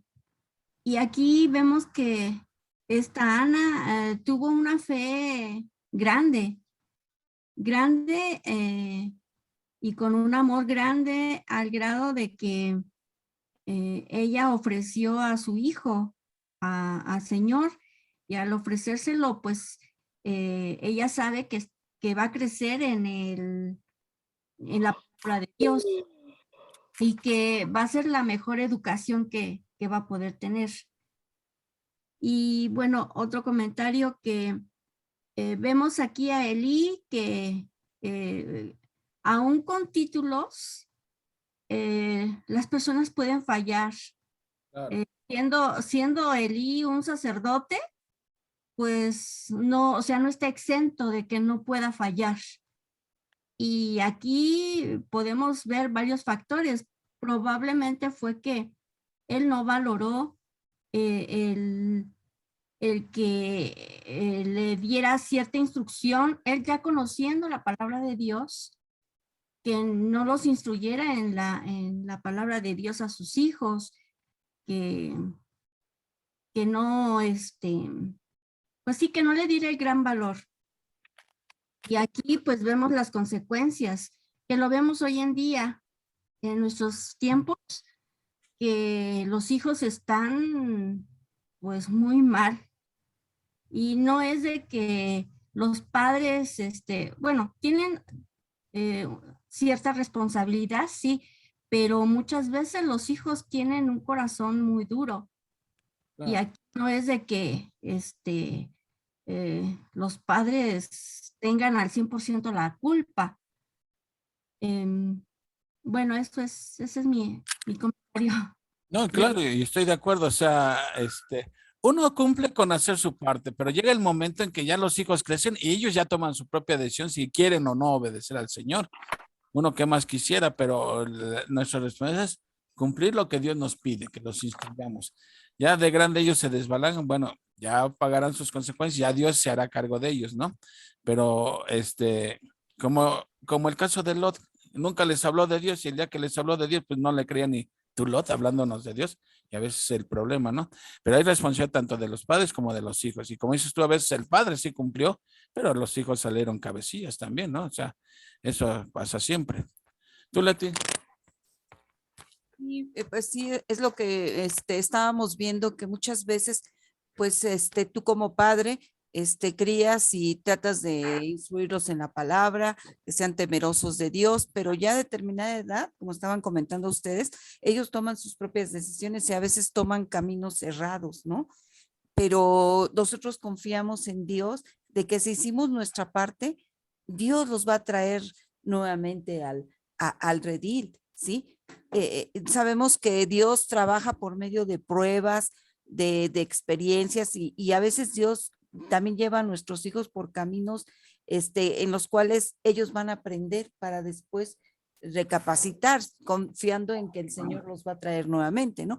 Pero vemos aquí en el caso de Eli, que Eli ya era grande en primer lugar, pero eso no justificaba, ¿no? Sino que simplemente no supo estorbarle a sus hijos, los malcrió, como dice la palabra, ¿no?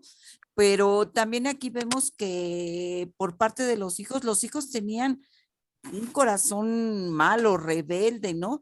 Eran egoístas porque siempre ponían sus deseos antes que la palabra de Dios, antes que las necesidades del pueblo, ponían eso.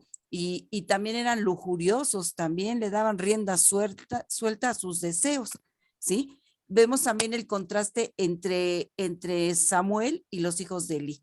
Los hijos de Eli se mofaban de Samuel, de su fe, de su servicio, porque a ellos no tomaban en alto la posición que Dios les había dado, ¿sí? Sino ya se habían descarriado, ya habían ido en espiral descendente hacia blasfemar totalmente contra Dios.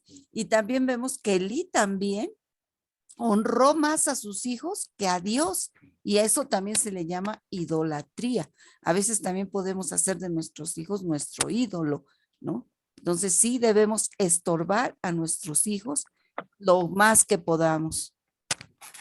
Exactamente, estoy de acuerdo. Yo veo aquí una cosa, miren, ahorita que estamos tocando nuestro papel de padres, que pues si somos honestos, todos hemos fallado. Digo, tal vez unos más, otros menos, pero todos hemos fallado. Todos a veces quisiéramos volver atrás y a ver y cambiar las cosas. Pero aquí no hay reversa, aquí hay solo para adelante y todo. Pero yo veo una cosa, veo una semejanza. Ana tenía una semejanza, tenía una esterilidad física, ¿sí? Pero ¿qué hay de nosotros? A veces no tenemos esterilidad física, tenemos, gracias a Dios, hijos, pero tenemos esterilidad espiritual, porque no damos fruto, de ningún modo estamos dando fruto en nuestras vidas, ¿no? Y entonces eso también yo creo es tan serio delante de Dios, el no estar dando fruto que honre a Dios delante de Él, porque miren, dicen, el cristiano verdadero es el que se reproduce en otro. ¿Y cómo te vas a reproducir en otro si nunca le hablas de Cristo, no? ¿Sí? La iglesia fiel es la que se reproduce en otro. ¿Cómo va a ser una iglesia fiel si no nace otra iglesia de esta iglesia, no? Entonces, aquí en el caso de Ana, pues estamos hablando de esterilidad física, pero en el caso de nosotros, a veces también adolecemos de esterilidad espiritual. ¿Por qué? Esa es la cosa, porque tenemos en poco lo que Dios nos ha dado, que no nos tomamos ni la molestia de estudiar su palabra, de estar en un estudio, de estar aprendiendo más de Él, pensando que todo lo merecemos o todo nos llegan las cosas en automático. Siempre Dios va a honrar nuestra fidelidad a Él, ¿no? Y yo doy tantas gracias a Dios porque el hecho de que estén aquí, porque tenemos hambre de la palabra de Dios y tarde o temprano eso va a dar fruto. Otra cosa, de lo que estaba explicando Armandito, tengo una pregunta. Armandito mencionó la palabra magnificat. Mi pregunta es, ¿ustedes todos saben ustedes qué es eso de magnificat? Porque ya les he dicho, cuando escuchen una palabra así medio rimbombante, Enaltecer. significa qué es eso del magnificat. Enaltecer, bueno, más que eso, más concretamente. ¿Saben ustedes cuál es el magnificat? Porque mencionó a María y habló del magnificat. ¿Qué es eso del Magnificat? Es como un poema, una canción. Sí, es un Aquí canto habla de un canto. En el libro de Lucas, Ajá. en el capítulo 1 el versículo 46 al 55, habla precisamente del canto del Magnificat. Ese es el que se conoce como el Magnificat de María, o sea, es un canto de alabanza a Dios, ¿sí? Entonces, esa porción se conoce como el Magnificat, porque María engrandece, dice, Dios engrandece mi alma se engrandece delante de Dios mi Salvador. Le está llamando María a Dios su Salvador. ¿Y quiénes son los únicos que necesitan salvación? Los pecadores. Entonces, ese es el que se conoce como Magnificat. Por eso se dice que María tuvo que haber conocido el Magnificat de Ana, donde estaba engrandeciendo a Dios por lo que había hecho en ella, ¿no? Esa es una. Luego, bueno, ya hablamos de que Elí era un buen sacerdote, pero tristemente, igual que muchas veces nosotros nos pasa, fallamos como padres, ¿no? Y que Dios resolvió matar a los hijos. O sea, fíjense cómo dice la palabra, Dios no puede ser burlado, ¿sí? Dios, si nos empeñamos en persistir en nuestra desobediencia, Dios puede quitarnos la vida, porque eso fue lo que hizo con los hijos de Elí. ¿No entendieron? Dios te quita la vida. ¿Qué pasaba con los corintios que se emborrachaban durante la cena del Señor? Dios les dio oportunidad tras oportunidad. ¿No entendieron? Dice, pues entonces, ¿sabes qué? Te quito mejor la vida antes de que siga siendo un mal testimonio a mi causa, ¿sí? ¿Sí? Entonces ahí vemos claramente que Dios no puede ser burlado, ¿sí? Y otra cosa es eso de que pues a veces somos candiles de la calle, oscuridad en nuestra casa, y ese fue el caso de Elí, ¿no? Entonces yo veo así como mucha enseñanza para nosotros en 2 capítulos nada más. Mucha enseñanza para nosotros, que honestamente, si somos honestos, nos pega por todos lados, honestamente. Como dice hermanito, ya nomás estamos esquivando las pedradas porque pues toca a Dios, pero mire, qué bueno que nos toque a Dios, porque eso quiere decir que el Espíritu Santo nos está mostrando un área en donde estamos fallando. Y si nos la muestra el Espíritu Santo es para que, no para que esquivemos la pedrada, sino para que recapacitemos y enmendemos, ¿verdad? Tenemos un Dios de oportunidades, pero también hasta la paciencia de Dios tiene un límite. Y si no entendemos, pues Dios puede tomar otras acciones. Sí. Entonces, hablando físicamente, Ana, por ejemplo, era estéril. Y en la actualidad, ¿cuántas mujeres son estériles? Si desean un hijo con vehemencia, ¿no? Pero hay otras que tienen hijos. ¿Y qué pasa? ¿Sí? Para unas sería una bendición tener un hijo, pero para otras es como una maldición. Los dejan en los basureros, les estorban para su realización. En fin, o sea, vemos el contraste, ¿no? esto que es el Leti me acaba de acordar otra cosa. Mujeres ya no que los abandonan, los matan antes de nacer. Cada día se autoriza más el aborto, se promueve más la ley del aborto y todo. A los ojos de Dios, eso seguirá siendo un vil crimen desalmado y darán cuentas a Dios de sus acciones, ¿no? Entonces, una vez hace años hice una prédica sobre el aborto. A ver, algún día podamos predicar o hablar un poco sobre el aborto, porque es cosa seria. La Biblia habla poco del aborto, ¿saben por qué? Porque en la cultura israelita era algo impensable un aborto, era algo impensable. Y ahora es lo más común. Vean cómo va degenerando la humanidad, ¿no? Pero bueno. Son un regalo de Dios. Son un regalo, es casi despreciar el regalo de Dios, pero en fin. Bueno, mis hermanos, ya casi es hora, ya ¿alguien más quiere comentar? Sí, yo, capo. Adelante, Ale. Volviendo a la pregunta bueno, sí, a la duda que tenía Brenda, pues es muy claro que el sacerdocio correspondía a los levitas, pero en esta ocasión, como llegó tanto el pecado hasta los levitas, a la tribu de Leví, entonces Dios provee pues a alguien que tenga el ministerio y salve pues vamos, el ministerio de servicio que merece Dios, ¿no? Porque los hijos de Elí lo aniquilan, ¿no? Acaban con esto. O sea, si el pueblo estaba desordenado, pues esto ya había llegado hasta el mismo ministerio del servicio del Señor, ¿no? Hasta dónde el pecado se había penetrado, ¿no? Tan fuertemente. Bueno, ok. Miren, a ver si estoy tratando de entender. Todos Todos, sacerdotes. a ver, déjame a ver, conectar mi cerebro. Todo sacerdote tenía que ser levita, Ajá. pero no todos los levitas podían ser sacerdotes. ¿Por qué? Porque tenían que ser descendientes de Aarón. Sí, Ajá. tenían que ser descendientes. Pero Samuel, ¿no? Entonces creo que la pregunta de Brendis va por dónde la genealogía de Samuel, ¿no, Brendis?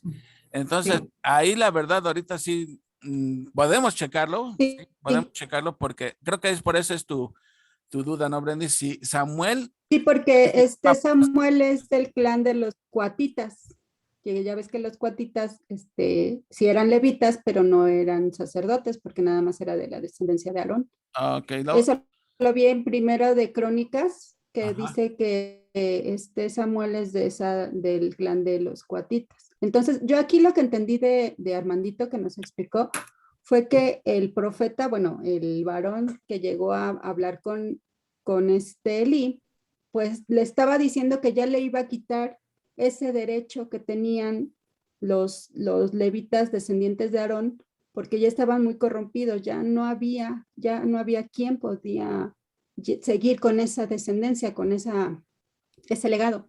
Entonces, si bien es cierto que Samuel era levita, no era descendiente de Aarón, sin embargo, escogió él desde el vientre de su madre a Samuel para ser, o sea, ya Dios ya lo había elegido a Samuel para poder formar parte de esto del sacerdocio, ¿no? Que fue el último juez, fue el último juez y el primer profeta, y era sacerdote, porque ya no había quien escoger. Yo me imagino que fue por eso, no sé si estoy en lo correcto. Bueno, mira, a ver, Brendis.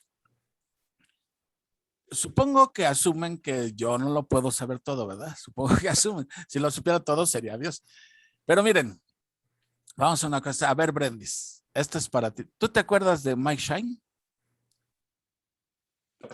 Sí, Un el de lentes. misionero gringo que tuvimos calvito y todo, que era un buen amigo y hermano. Sí, Bueno, muy buena persona. sí, cuando estábamos en algún estudio y le preguntaban a Mike, oye Mike, X cosa, una X pregunta, y no la sabía, decía, interesante pregunta, dice, voy a dejar esto contigo. O sea, lo que te está diciendo, ya que sacaste eso, investigalo tú, por favor. Brendis, te toca la tarea de checar bien cómo estuvo de la genealogía de Samuel y a ver si era De Samuel. sí, exactamente, y nos lo explicas para la próxima, así en 5 o 10 minutos, ¿no? Sí, yo nada más Ok. leí, Brenda, a ver si por ahí investigas, que después en Segunda de Crónicas, cambió el sacerdocio a Sadoc, ¿sí? Pero nada más lo leí así, entonces a lo mejor por ahí va. Ah, ok. Cuando le preguntaba uno a Mike, decía uno, Oye, también a Ale, porque Ale también tiene la duda, que me ayude bueno, Ale. ahí se reparte la tarea. Cuando uno le preguntaba a Mike, Aquí tengo el comentario, de que dice que, déjame ver, el sacerdocio le fue quitado a Abiatar, descendiente de Imatar, hijo de Aarón, y fue dado a Sadoc, descendiente de Eleazar, que también es hijo de Aarón. O sea, no, en ningún momento cambió de la línea de los sí levitas, es cierto, porque ni, Aarón tuvo cuatro, ni de la familia de Aarón. sí, Quedó dentro cierto, de la familia de Aarón. sí, cierto, ya me está quedando 20. Aarón tuvo 4 hijos, 2 de ellos murieron, ¿se acuerdan? Los 2 que ofrecieron fuego extraño, Sí, y quedaron 2, Itamar, y el otro, ¿cuál era? Eleazar. Eleazar. Eleazar. Ok, entonces, finalmente, si Samuel era descendiente de Eleazar, o de Sadoc, dices, De Sadoc. y Sadoc era descendiente de Sadoc, descendiente de Eleazar, que también es hijo de Aarón. Bueno, pues mire, ya se las pusieron más fácil Brenda y Ale. Le digo que Y Ale. cuando uno le preguntaba a Mike, decía uno, chihuahua, no sé para qué le pregunte, ya me dejó tarea. Así que les pasa igual. Pero bueno, ustedes pueden con eso y con más, así que nos explican más o menos así claramente cómo estuvo ahí la genealogía, ¿no? Ok, miren. Y esto surgió Ok. también cuando Saúl, ya siendo rey, fue que destituyó a Elí del sacerdocio, porque lo acusó de traición. Y fue Bueno, que eso que hizo el cambio. Bueno, es que ustedes se van adelantando, en serio. No sean crueles conmigo, yo tengo que estudiar hechos mañana y todo, y ustedes se van adelantando. Ténganme paciencia, por favor. Oigan, miren, finalmente, el asunto del ser humano, ¿sí? Es un problema del corazón, realmente. Uno no tiene que decir, Dios, cámbiame de esposo, cámbiame de hijos, cámbiame de trabajo, sino realmente lo que Dios nos debe cambiar es el corazón. Porque del corazón brotan los malos pensamientos, los homicidios, las fornicaciones, dijo Jesús, ¿no? Por eso dice, debemos cuidar nuestro corazón. Y entonces, miren, vamos a entonar un cantito que se llama Cambia mi corazón, y terminando el canto le paso el micrófono a Uriel, ¿sí? Y meditemos en lo que dice el canto realmente, ¿no?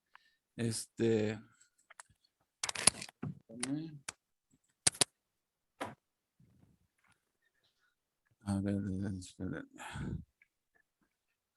Y meditemos en lo que dice este canto, ¿sale? Y ahorita al final del canto, ya hacemos un último comentario y ya que nos despida Uriel.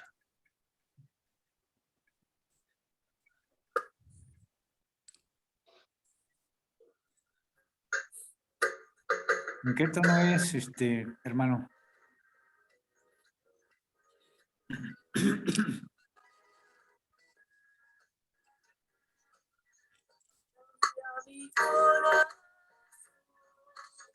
Cámbialo, hazlo fiel a ti, Señor. Cambia mi corazón, cámbialo, quiero estar en ti. Cambia mi corazón, cámbialo, hazlo fiel a ti, Señor. Cambia mi corazón, cámbialo, quiero estar en ti. Tú eres alfarero, yo el barro soy. Hazme de nuevo, te lo pido. Cambia mi corazón, cámbialo, hazlo fiel a ti, Señor. Cambia mi corazón, cámbialo, quiero estar en ti.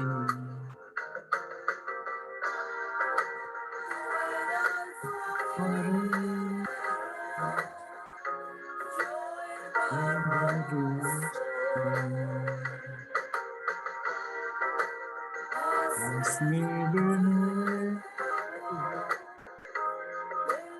te lo pido.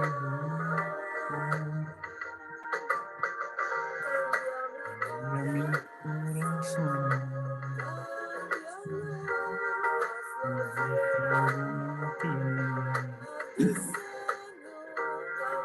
cambia mi corazón.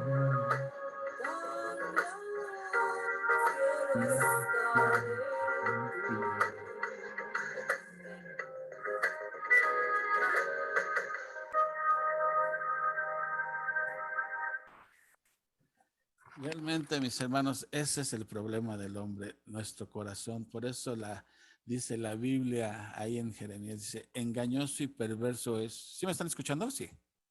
Okay. Sí. Engañoso y perverso es nuestro corazón. ¿Quién lo conocerá? ¿Sí? Entonces, solamente la palabra de Dios puede cambiar un corazón, porque nacemos todos con un corazón alejado de Dios y solamente la gracia de Dios es la que nos encamina nuevamente a Él.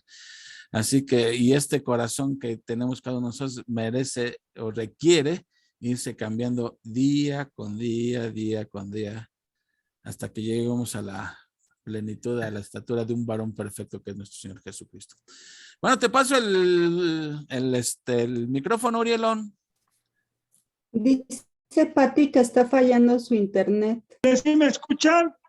Ahorita sí. Sí, sí. ¿Sí me escuchan? Sí, sí, sí.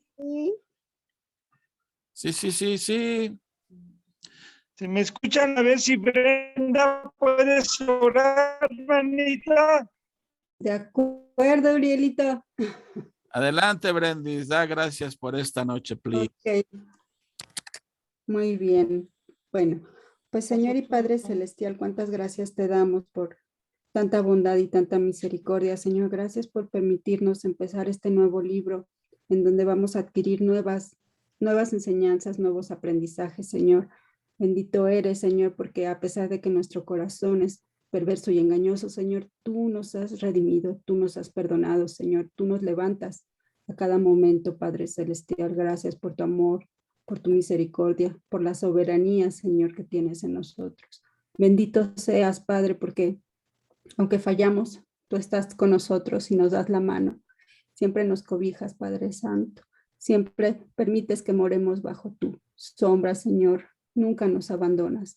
Y damos gracias, Señor, porque este estudio sea de gran bendición para nuestras vidas y que nos edifique cada día más, Señor. Que crezcamos cada día más en tu palabra, que aprendamos de ti, que te conozcamos, que conozcamos tu carácter y que conozcamos tu amor, Señor. Bendito seas, Señor, porque aunque no somos perfectos, tú nos redimes, tú nos levantas siempre, Señor, a través de tu Hijo precioso Jesucristo, quien derramó su sangre por nosotros para el perdón de los pecados. Y que gracias a él, Señor, estamos ahorita consagrados a ti, Señor, y te pedimos por la vida de Juan Carlos y Leticia, Señor, gracias por su ministerio, gracias por su dedicación a enseñarnos la palabra, Padre Celestial, y gracias por todos y cada uno de los hermanos aquí presentes, por el hambre y la sed que tenemos de ti, Señor, porque eso nunca se nos termine, Padre Celestial. Bendito eres y alabado seas. Por la eternidad te damos la gloria y la honra por los siglos de los siglos. Amén. Amén. Amén. Amén. Pues muchísimas gracias. Buenas noches a todos. Tengan dulces sueños y si Dios no dispone otra cosa o viene esta noche por nosotros, mañana nos veremos en el estudio del libro de los Hechos, ¿sí? Que también se está poniendo bueno. Gracias. 15 y 16, ¿sale? Dios les bendiga a todos, mis hermanos. Buenas noches Muy a bien. todos. Buenas noches. Gracias por su Muchas gracias. presencia y por su tiempo que han dispuesto para esto. Dios les bendiga. Gracias.